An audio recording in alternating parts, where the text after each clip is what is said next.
What's going on, ladies and gentlemen? Today is the day. We are here with a special guest in the house, Josie. What's up, man? What's happening, bro? Appreciate you having me. For sure, man. First time at the crib. Yes, sir. I love the setup. I love everything about it. Yeah? Yeah. Thank you, bro. How was your flight? It was nice, Took it easy, got that first class. Yeah. Stay comfortable. Yeah. Yeah. That's what we do. You gotta pay for the little luxuries in life, Mm-hmm. And those are the ones that matter. But it's cool. It's cool? Yeah. No, like, ups and downs and none of that. Just smooth, right? Yeah, I actually like a little bit of turbulence, It's like a fun ride, I'll trust in God, He can get you safe, so it don't really matter outside of that. So it was good though. Shout out Delta. No free promo though, you know what I'm saying? No free promo. Yo, you heard? Yo, I want to talk to you about a lot of shits, but let's just kind of get to the basics. Like, where are you from? Where I'm from? Yeah. I was raised here in Minnesota. Yeah. Originally born in Ethiopia. Little village actually, not too big. It's funny actually. I was born in the only hospital in the town, so it kind of gives you an idea for how big it is. What's the city? Mugar Simibal, Raji. Mugar. Yeah, I've heard of it, but not sure. You know where you've heard of it? Yeah. Mugar Siminto Fabrica. Oh yeah. Yeah, there's a cement factory. So you guys have a bunch of factories over there? No, not a bunch. Just one factory. It's a cement factory. There's some mining operations in the vicinity, and that's really like where the town grew from. I think even 60, 70 years ago, the town was not there. Yeah. But first they pulled up with a good place for mining. Then once they found out there was a good place for mining, set up the cement factory, and then people started moving in for job opportunities or whatnot. When people start moving there for jobs, all the men and women that are working there need the basic necessities for day-to-day life. So now up comes the hospital I was born in, comes the school that my mom was teaching at. Damn. All the little things, start building up around it. Now we got a little town, probably 1,000 people, probably maybe something like that. Yeah. Maybe 2,000, I'm not 100% sure. Even right now? It's probably grown. Okay. But I don't know the exact population, but I bet it's a town right now. yeah, who knows? Big cities, big roads, and big everything. There's one main road that cuts through the town that goes straight to the factory. Yeah. And then actually in 2015 or 2012, there was another factory that opened up. It was by, I think it was like a foreign, I think he was Nigerian. A Nigerian multimillionaire came through, set up a factory there. Yeah. I think it's just like a local manufacturing factory. So I think it's textiles and things like that. Yeah. So that popped up, but that only popped up because there was already people working there and people living there, Type thing. So as the market started growing, they advanced, started opportunities for other ventures started opening up, and that's when they moved in. But it's a lot of issues nowadays, with just kind of, since it's a little bit far, I think it's 35, 40 minutes away from Addis. Yeah. So that allows for opportunities for, lack of... If it's close to the Addis, there's no question. It's not close enough, though. It's not close enough. It's close, but how the terrain in Ethiopia is and everything. Yeah. So it's not close enough to really secure it or anything. So a lot of my family has fled from there, and not a lot of people there no more. So it's not as popping as it used to be, maybe even 10 years ago with just the political unrest going on. But it's good. So I was born there. When I was 5 years old, I came to this country, but I don't even remember. Originally, I don't have any memories from growing up there. My first memory. That is actually my next question. You don't have any childhood memories in there? Nah, no, I don't. Zero? My first memory was actually my first tangible memory that I can really remember, without people explaining things or showing me photos. It has to be when I was in preschool here. So I came when I was 5 years old, but I just turned 5. So I came here in November. I turned 5 in October. So I went into preschool, so KG. Yeah. And then from there, I just remember it was actually at Crossroads. A funny thing about it is I actually know people who went to school with me that year. That I later in life ran into when we grew up. Type thing. We're reminiscing and talking about, I went to this, and this, and you're like, oh, you went to Crossroads? That's the name of the school.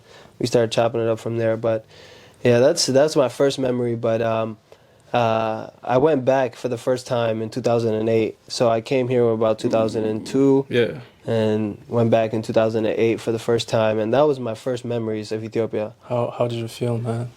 I was a kid, so I was like maybe like what 2008. I was like 11 years old or something like that. Yeah. So for me, it was It's I didn't it's know a what new to think. it's a new country for you It's just because you new have no place. idea. Yeah, I didn't hear a lot of things about it. My parents, my family still tapped in, but actually the first thing I remember when I pulled up, not to, no, I remember when I pulled up to Addis. You know, your flight lands in Addis. Yeah.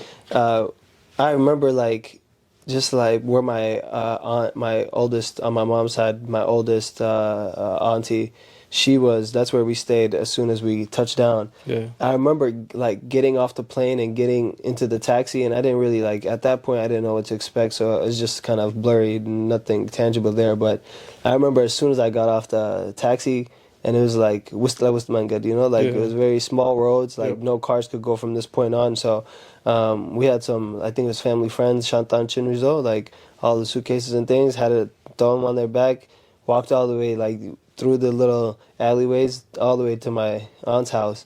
And I just remember there we were greeted with, you know, like family that I've never met before, but everybody was just straight love, you know, everybody happy to see Back me. home, like Yeah, and Yeah. I love it. That was amazing.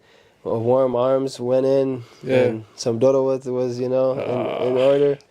Chopped it up. It was like 3 a.m. It felt like when you stay up late, but it was good. It was like from there. That was my first memory of Ethiopia. Was that little alleyway that Yep. night, walking there, eating the dodo. Like that was the first memory. first memory of Ethiopia right Yeah. there. Did you love it after that? Like, since it's a new country for you, like, did you love it? Like, did Yeah. you kind of expect yourself you're just gonna go back and actually, you know, see more family members and stuff like that? Well, at the time I was a kid, so I was just like overwhelmed at the time. I remember like there wasn't much. I wasn't thinking forward or anything like that. Too many people's too. Like you Too many meeting people. Yeah. You know, it's like who's who. You know, Yeah. really. Like True. later now, I'm understanding that was my aunt. But like at the time, like I knew we were going to family, but you don't know who they are. You don't know how they're related to you, and you're not really thinking about that stuff either. So Exactly.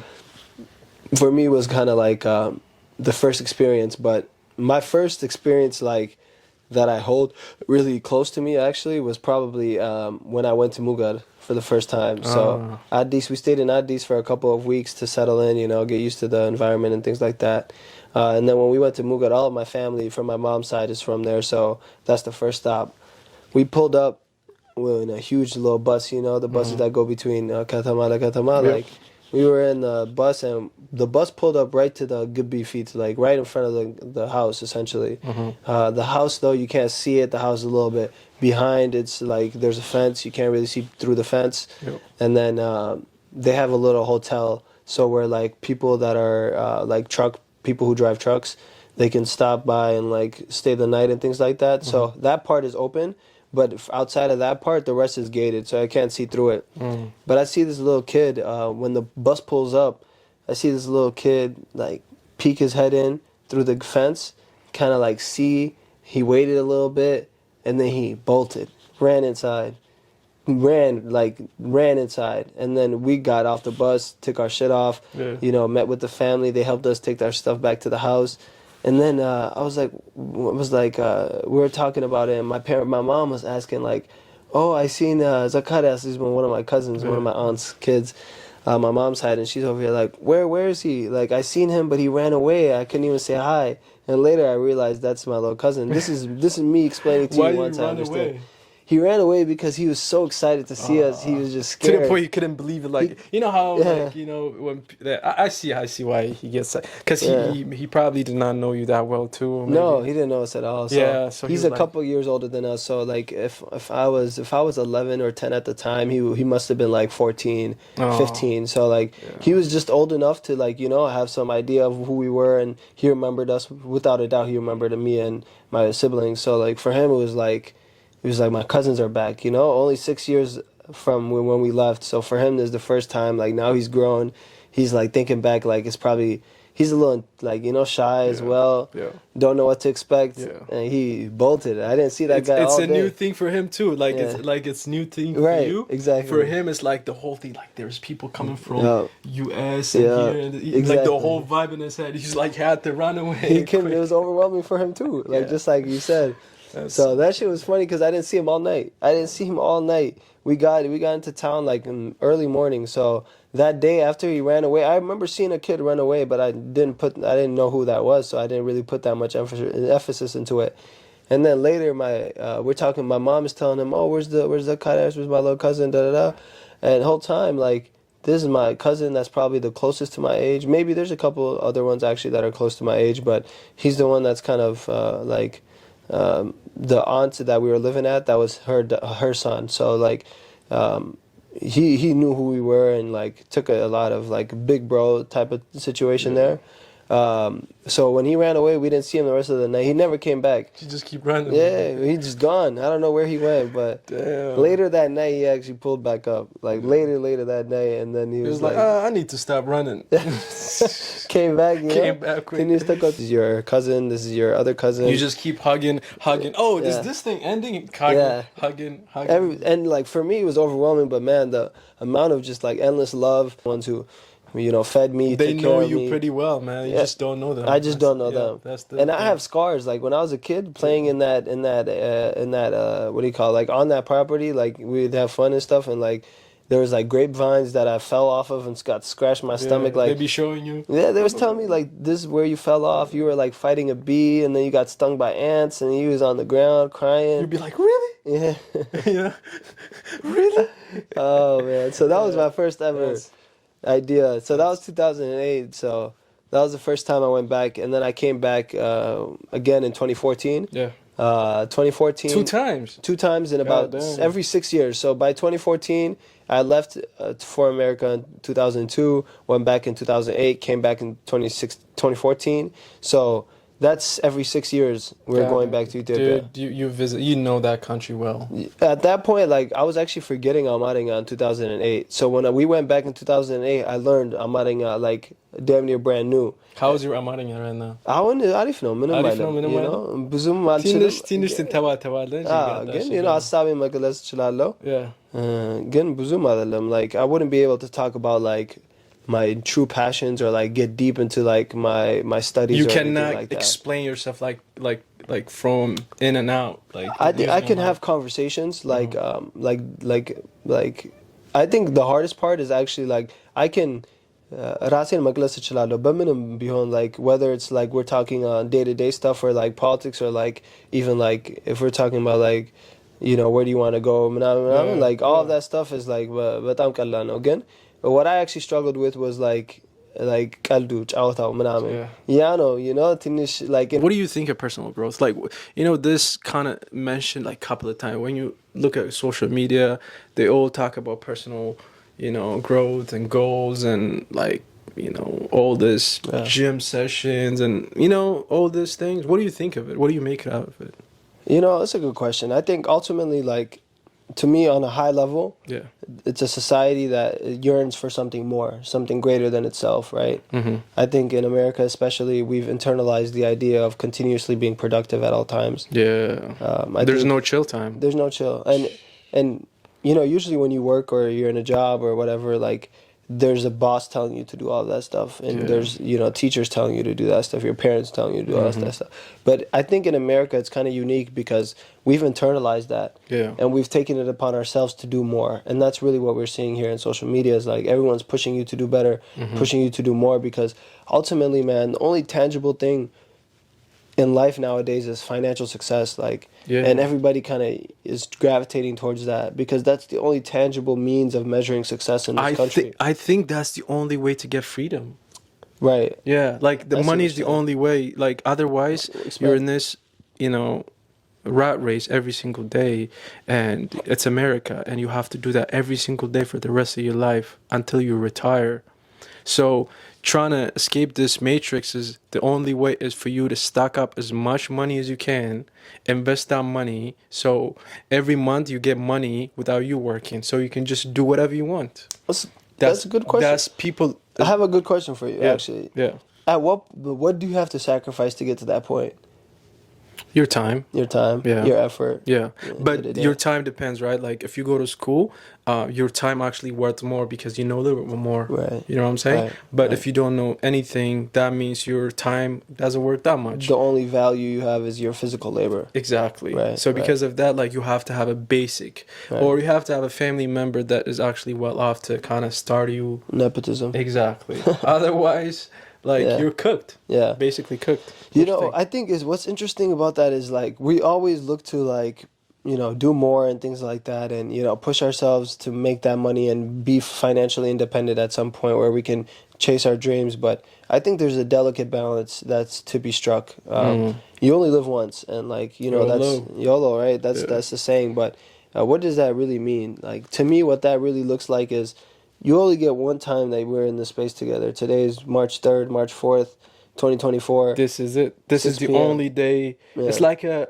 blockchain, that crypto shit. Like once it registers, it will never go back. Right. That's it. That's it. It It's just been keeps going forward. Yeah, correct. And it's been imprinted on this time and this day, so That's it. we won't get this day back. So how do we spend this day?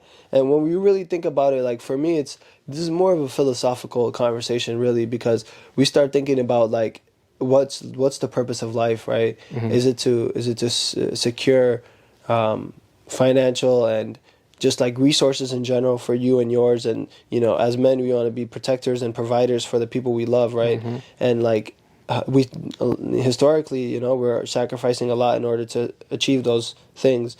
And when you think about it, like every day you need to live with your values. You need to be an embodiment of your values. Yeah. So whether that's like the basic ones like honesty and like like loyalty, all of that stuff, or is it like deeper things like community and like how you spend your time on the day-to-day basis? Like do you value a community like where you have like a more tight-knit community when it's you and your kids, or are you thinking community when I say community, are you thinking more of like you and like family members, people you don't know, your neighbors, like it depends what you value. Like the idea of community itself can be spread into multiple different things, from very small like immediate nuclear family to Yeah. larger neighborhood, village, Yeah.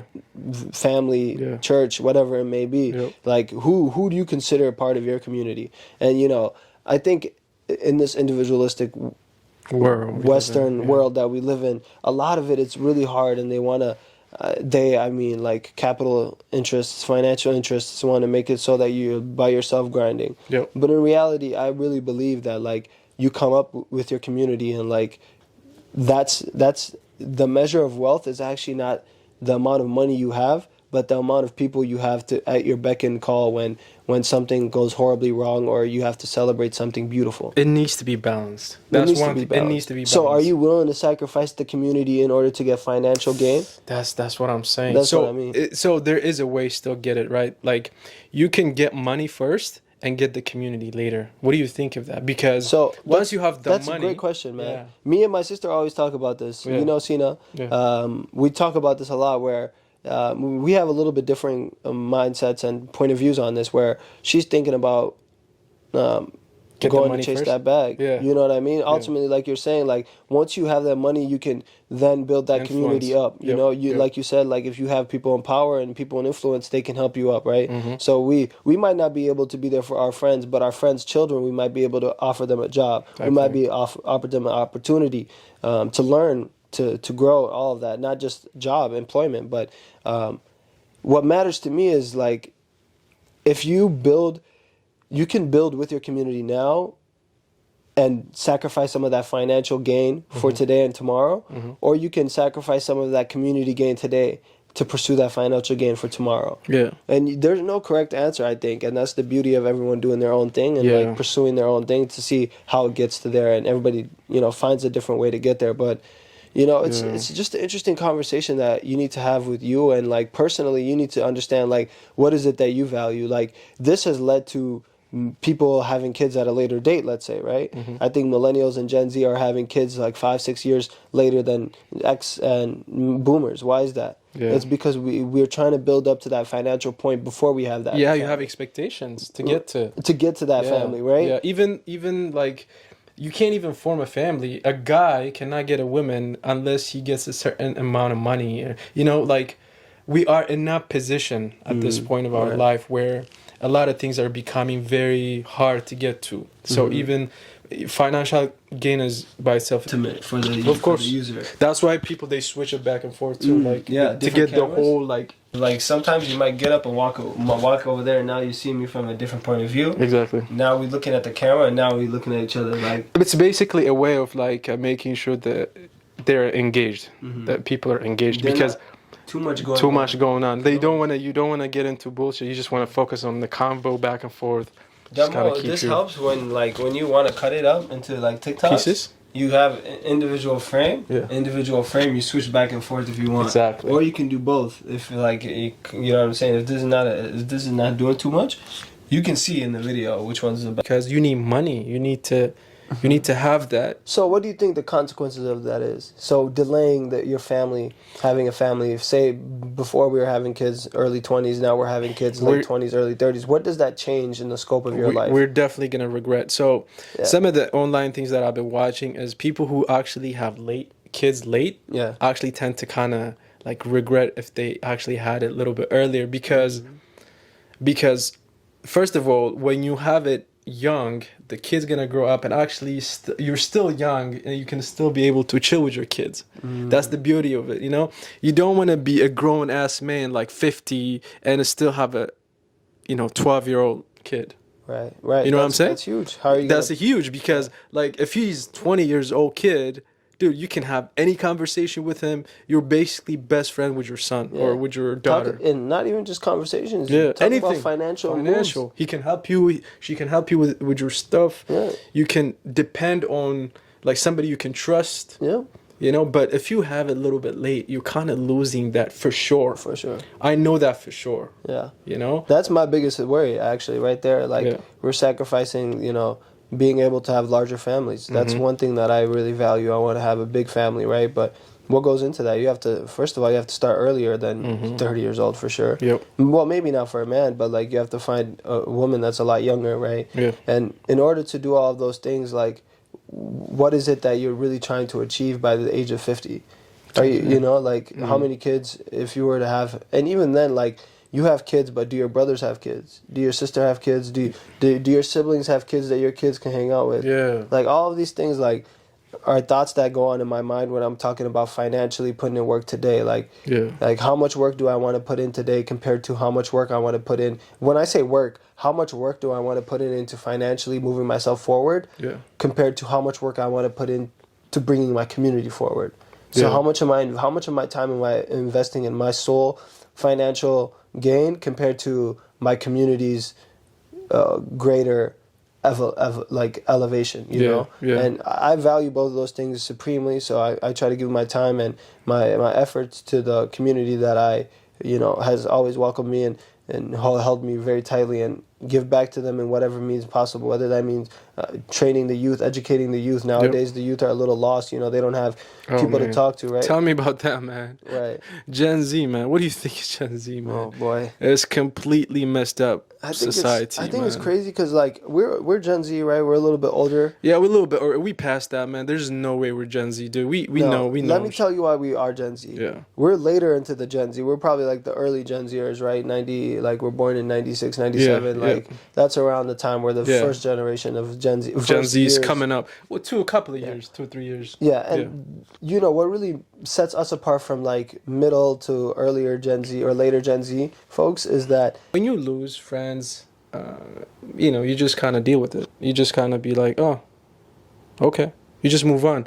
I think you kind of have to think of it as like, it's time for that to happen. That life has to happen in order for you to move forward. Right. You know what I'm saying? Right. It has to happen. Things have to go through a certain situations for them to go to a different chapter. They have to play their course, right? Exactly. Yeah. So it's like a history. You love history, right? It's like history. Like everything needs to actually pass through a certain way. You know what I'm saying? So you cannot really dictate it. You can try to change it, manipulate it, everything, but you just have to let it happen. But what I'm really trying to get at is like the difference between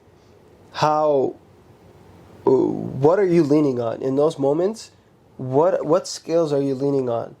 You know, like you're leaning on your independent skills, on your social skills to make new friends, Yeah. on your you know, other skills, the communication, whether it be problem solving, all of these things on a day-to-day basis in order to cope with the new situation in hand. You don't have that social setting served to you. So Yeah. if that's something that you long for, what skills are you utilizing in order to recreate that? Yeah, that's a tough one because It's a tough one. it's And really it's tough more one. hypothetical, so Yeah. I'm not really, you know, it's hard to answer. Yeah, it's really tough one because like if you really legit like if you really wants to communicate, you can go watch some YouTube video and try to learn it in a fake way. Right. You know what I'm saying? That's not a real way to learn it, but it's still gonna give you a little advantage. Yeah. But if you really actually wanna have a full confidence of like, you know, trying to be part of the social, like you have to go through the basic process of actually having conversation with people every day. Yeah. You know, having friends and like having family members, talking to them, like you have to go through that. Otherwise, the things that you kind of watch online trying to give you that little boosts of things, it is helpful, but when you only have the basics, you know, it doesn't really help you when you don't have the basics, is what I want to say. Yeah, and you know, that's exactly what I was actually trying to get to is Gen Z, the earlier periods where they were socialized through the iPad and they went to school and they were socialized in school as well, right? It's not like they lacked that completely, but they haven't, some of them have got to the point where they're leaving college or they left high school and they never went to college. And they're dealing with these issues that I'm talking about. Type thing. But are they equipped with the skills that we were equipped with to manage these, to cope with these in a healthy way? That's a tough one, man. Pretty sure, remember, like, even our generation, we're called millennials, maybe? I mean, I would consider myself a Gen Z. Gen Z? Yeah, because Okay. I know millennials and they're not tapped into the digital side of the world like we are. Yeah. They're, But we know. still thought of our parents, like, as, like, crazy. But, like, we kind of survived. So I'm pretty sure, like, the Gen Z will also survive whatever they have, but in different way. It's gonna be very hard for us to understand it though. Yeah. Because we always gonna be judging. Oh my God, like this is not a correct way because our mind is set in a correct way in our head. But they can be able to figure it out at any other generation. And they're very creative, right? They're new and like you said, they have their own ways of figuring it out. Like I said, gaming is a cool way to stay connected. But in a physical setting, when things get tough, who are you gonna call? Type thing. You don't have a real friend where people actually can take care of you, love you, when you and need things. a hug, Yeah, where are you gonna go to? Yeah, because all that shit is lost because you're in still fucking all video digi- game. It's all digital. Digital. You can't get a hug digitally. Tough. You know what I mean? Tough. And we are still humans, and we still need that connection, emotion, everything. Even when we talk about like dating for these young kids. Oh man. I don't know the statistics on these, but when I bet millennials, baby boomers, Gen X, even like us earlier Gen Z folks, we came in and, you know, we're probably having our first relationship sometime in high school, maybe dabbling in college. But if you don't go to college or you're digitally dependent in high school, are you going and having those experiences? Yeah. Are you asking girls to dance and things like that, and like and homecoming and prom and like? How are those relationships looking is my question, even from there. And now you're going into it's like, what's interesting, I thought about it is like, you know, when you apply for a job, entry-level job, they talk about experience is needed. How do you get experience if it's entry-level? How do you require experience if it's entry-level? For entry level. Imagine, like, where do you have to work first in order to get the entry one? And exactly. And that's a funny in that one. same sense, it's kind of like dating is in that same way. Yeah. Where do you get the experience first? Exactly. If you're 24, 23, 22, 21 and you've never been in a relationship and you're talking to a girl and she's never been in a relationship, now you both don't know how to handle that situation, you're fumbling through it. Are you still doing that though? Are you even fumbling through it? Are you taking that process? Are you taking that chance? Is there an opportunity for you guys to even meet? If it's virtual, all the girls are in their own gaming chat, all the guys are in their gaming chat. Oh my There's God. probably a couple co-ed ones, but like, how are you really like communicating and, you know, running into the opposite gender in a very normal place? This comes into like marriage and like so many things that will kind of touch. Our conversation we're having about delaying marriage and delaying having kids. If we're talking about it from our age when we're later half into our 20s, we're 20, 25, 24, 26, 27, like we're talking about that now, but does that not start with having your first girlfriend? Yeah. You know what I mean? And like, this is just all things that I think Gen Z has a little bit difficult. This is what is different for them. And these are the difficulties that they will have to go through. And the biggest question I have is like, some of them will be equipped for it, but others will not be. How many of those are equipped with the proper skills to deal with those? This shit is exploding inside my brain. Yeah. It's crazy, man. It's huge, bro. It's huge. And these young kids are like, I have a lot of faith in them. You know, they have their problem solvers, they're genius, they're curious, but how are they going to get to that level? But everything depends on the parents, right? Like, so if you're a good dad, I think if you can be able to see what's going on with the Gen Z, you can be able to fix your kids growing up, right? Like, you can kind of control that first stage of their growth. So I think everything depends on their parents. But does it though? Like, ultimately, society still has a lot of influence over our kids. True. And Social over ourselves. media. We talked about it as a head of the household. The parents nowadays, both parents are working in order to make ends meet. Are they going to focus on financially preparing their kids to make sure that they have a college fund, or are they sacrificing the time that they're working at work in order to control that first stage of development, like you're talking about? Type shit. That's right there is a place where parents have to decide where they're going to put their eggs into, which basket are they going to lean into. Personally, I'm thinking about it. I'm like, I want to make sure my kids have a good education, right? Yeah. I don't want them to get into $60,000 worth of debt before they get their first job, right? But the thing is, like, first you need to make sure that they're actually interested on getting education, because they can go to college and waste all of your money and come out. Yeah, but that's not my point. My point is ultimately, like, you as an adult, as a father, as a parent, you guys have to make the decision of where you're going to put your effort and energy into before 10 years before they even get into college. Definitely. Because that's when you need to start saving, right? So you're 10 years before they start getting into college, you're making the decision to put in the extra 20 hours a week. So instead of working 40 hours, you're working 60 hours.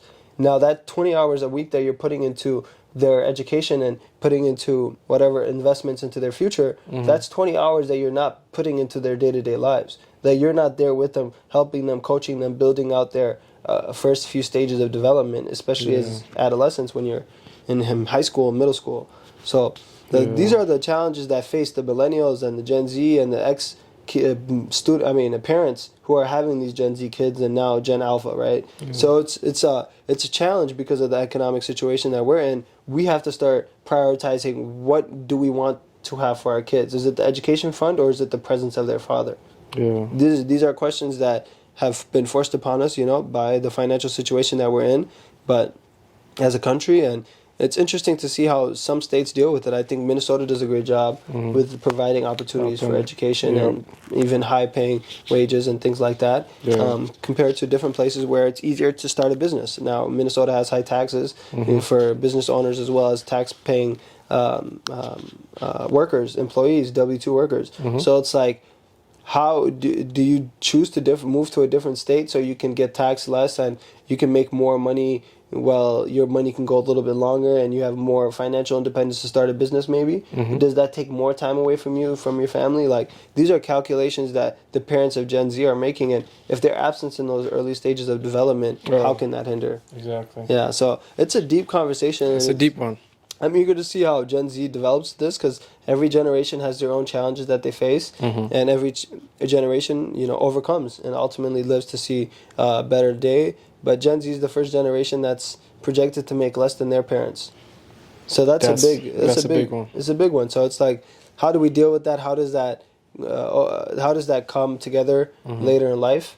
And I'm curious to see how this looks, but I have faith and I have hope that the Gen Z kids they will figure it out. I think they'll figure it out. It's every generation will figure it out. Like, every generation, I'm pretty sure, coming up, they thought their previous generation was crazy, or, so it's everybody will figure it out at the end of the day, because they need to survive. People need to survive, and people are good at surviving. We've been surviving for So when I went back to 2014, I was that was the summer between 9th and 10th grade for me, high school.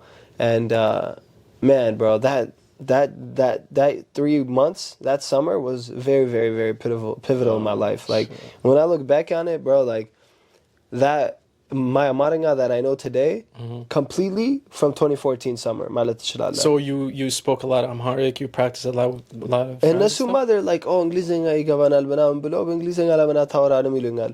እኔ ግን እልሁን በቃ እንዴት Yeah, you ልቀቀው? want You to know? change that, I'm man. like that shit dead. I'm speaking to you guys in Amaringa all summer long, grinded it out, and God damn. within 2-3 weeks I was an expert. I was a Yeah, pro.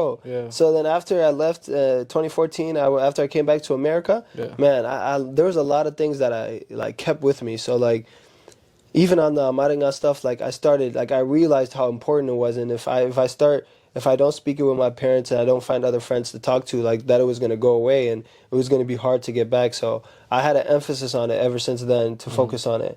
And then, man, I'm gonna talk to you about this because I love history and like Yeah. that's something that I was Yeah. really passionate about. Even till this Yeah. day, like I'm reading history books, watching videos, YouTube videos, man. I'm in like deep dive into like I'm talking like from like prehistoric times to like anthropology to like ancient like history, like prehistory, like like even before writing was invented, how it looked. Post writing, how did it look? Yeah. Antiquity, we're talking about like Rome and Greek and the ancient civilizations of like Mesopotamia, Egypt. Like I got all into it, right? Yeah. 10th grade is really the initial point where I was entering AP US history. And I just came back fresh from Ethiopia, right? Yeah. I guess not fresh from Ethiopia, but I spent all summer in Ethiopia with my family, my cousins, straight love. They were showing me the culture. I was asking them about what kind of things do you learn about in school. They're telling me like what they learned in high school, what they learned in college, the ones that are older. And I'm just super curious, asking questions. And then when I get back to America, I'm sitting in my AP US history class, and I won't forget this thought ever. Yeah. I was sitting there. My AP US history teacher, bro, he was like hella like just like macho American, like very like typical Chad, bro, like 30, 40 years old, all pro American. You know, he loved that shit. So Yeah. I remember sitting in that class and I was just like thinking like, how can I get like my country Ethiopia, like how can I get Ethiopia to the level of where America is? Like Yeah. I really need to learn American history so I can understand where America started And how they got the here. progress to get here. Exactly. So I was like, from then it really like this took. I didn't realize that it was the experience from that summer that brought that thought process into that classroom that day. I didn't realize that until like much later, even past college. After college is when I started rethinking. I'm like, oh, I did go to summer. I did go to Ethiopia that summer, and you know, I did come back and I was asking these questions, like, and I put the two together, like that experience of being with my cousins in my homeland really like set the foundation of these questions that I started asking myself. And like I like to think of myself as a thinker. I like to challenge my thoughts, challenge the ideas that are, you know, tossed around in my life, whether it's like religious philosophy or like whatever it may be. Like I'm asking questions, why is it this way? How did it become this way? Was it always this way? And I realized like when I was sitting in that classroom and I'm thinking about how can I get Ethiopia to this level, like that's what, and that question itself sat with me for 10 plus years after I left Ethiopia. I've never been back since Did you 2014. answer that question? Yeah. Man, it's a long answer, bro. Yo, It's just a long answer. trying to give us a little. So It's a long answer. what would it take for Ethiopia to become America? Like, what kind of shit does Ethiopia have to go through to level up with America, in your opinion? Man. You can simplify So it. look, for me, bro, like that question ራሱ የተሳሳተ ጥያቄ ነው. Oh, We're not shit. asking the right question here. Okay. And I didn't realize that. Correct my question. No. I want to actually answer from that. I want to take you through the thought process, right? Okay. So I'm thinking about it. And when you're thinking about it, like, how did America get here?